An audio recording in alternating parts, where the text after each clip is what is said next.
Walumaan keenyas akkam Ayyaanni akkami? ayyaanni baay'ee bareedaadha. Atillee baay'ee bareeddudha. Hin deemne ree maal mana goota? Deemnee gallee amma bareedu gala. Hiriyoonni kee fa'aa biran deemtu ree?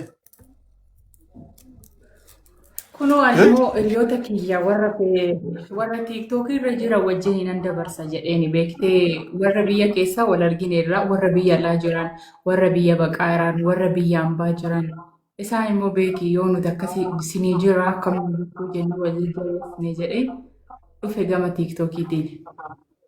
Bareeda gootee abibti. Namni akka kee Akkami kitti nagumaa qabu. Fayya alhamdulillah. Jirtaati. fayyuma Sirraa bareede immoo.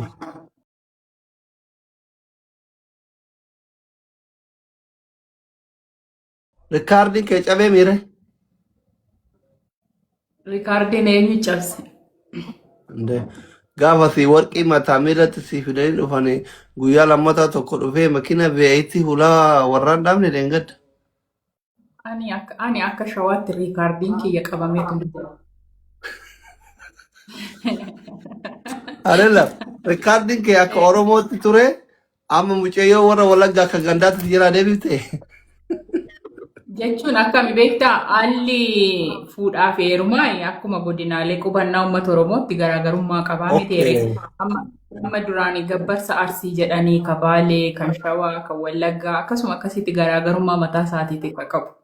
Angaruu akka shawaatti akka aadaa fuudhaa fi heerumaa shawaatti riikaardii sana qabeera. Narka jiranni